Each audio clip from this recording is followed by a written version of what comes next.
आदरणीय वीडी शर्मा जी को और उनकी टीम को हृदय से धन्यवाद देना चाहता हूं, बधाई देना चाहता हूं। उनके नेतृत्व में उन पूरी टीम ने जो काम किया, अद्भुत सफलताएं अर्जित की। विधानसभा के चुनाव, लोकसभा के चुनाव, चुनाव पे चुनाव, उसके पहले उपचुनाव, तो सब में हम विजय हासिल करते हैं। सरोज जी भी बैठी है, क्षमा करें, हमारे हितानंद जी, अनेकों सफलताएं अर्जित की है।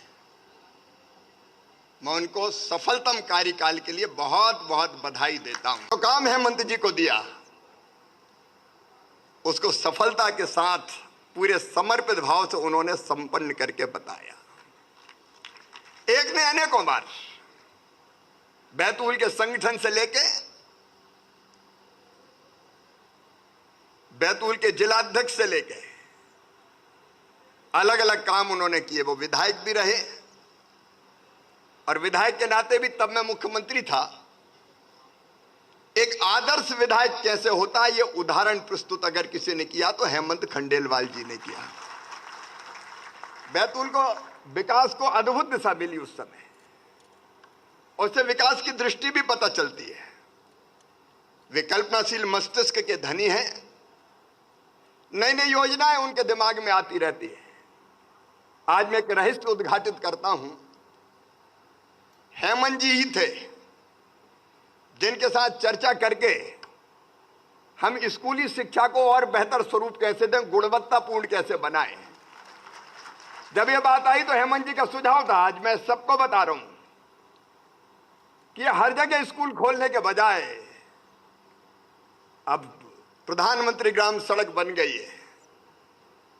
गांव गांव में हाई स्कूल, हायर सेकेंडरी के बजाय अगर बीच में एक गांव में बहुत अच्छा स्कूल गुणवत्तापूर्ण खोलें और अगल बगल के गांव 20, 25, 30 के, वहां के बच्चे भी बस से बैठ बैठ के उसी स्कूल में आ जाएं, वहां अच्छा इंफ्रास्ट्रक्चर, वहां लैब, वहां खेल का मैदान, प्लेग्राउंड, वहां लाइब्रेरी, सारी सुविधा हो और गुणवत्तापूर्ण शिक्षा हो, तो गरीब बच्चों को भी बेहतर शिक्षा मिल पाएगी।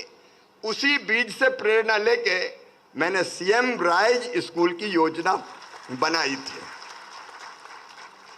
और शिक्षा की गुणवत्ता में सीएम राइज स्कूल का अभूतपूर्व योगदान है। ऐसी अनेकों चीजें कही जा सकती है, लेकिन मैं उसके विस्तार में नहीं जा रहा। लेकिन एक और अत्यंत महत्वपूर्ण काम, कोष की देखभाल कौन करे। मामला बेहद संवेदनशील होता है, हिसाब किताब ठीक से खर्चा। तब भी हमें एक ही नाम ध्यान आया, श्री हेमंत खंडेलवाल। वर्षों तक कोषाध्यक्ष रहे और मैंने तो वो भी गवाए हैं और बीडी भी गवाए हैं। मैंने कभी चिंता ही नहीं की, ना चर्चा की। संगठन जाने, संगठन का काम जाने, जो करना है खर्चा ठीक से हो, और विश्वास था कि वो ठीक ढंग से करेंगे। कभी हेमंत जी, प्रणाम करो डॉक्टर श्यामा प्रसाद मुखर्जी को, जिन्होंने भारतीय संस्कृति, जीवन मूल्य और परंपराओं के अनुसार एक नया वैकल्पिक दल भारतीय जनसंघ की स्थापना की थी।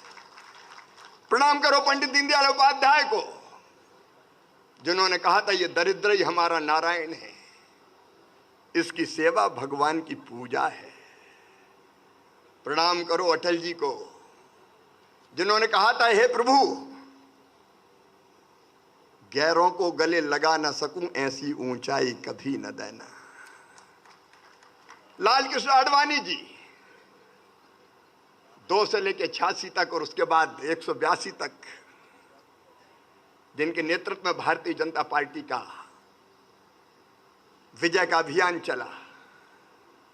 कुशाभाऊ ठाकरे, हम में से आज कई कार्यकर्ता अगर कुछ है तो स्वर्गीय कुशाभाऊ ठाकरे जी के आशीर्वाद के कारण है। वो भाषण से नहीं, वो आचरण से सिखाते थे।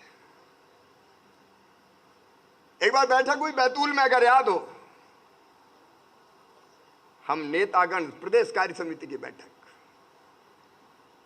कई नेतागण बड़ी लकदक गाड़ियों में चले। ठाकरे जी से पूछा काहे से जाएंगे, तो उनने चुपचाप बस स्टैंड की राह पकड़ी और राज्य परिवहन निगम गए, टिकट कटा के बस में बैठ गए। आचरण से सिखाते थे। उनकी तपस्या के कारण आज संगठन का यह स्वरूप है। उनके चरणों में आज प्रणाम करो हेमंत जी, प्यारेलाल खंडेलवाल जी,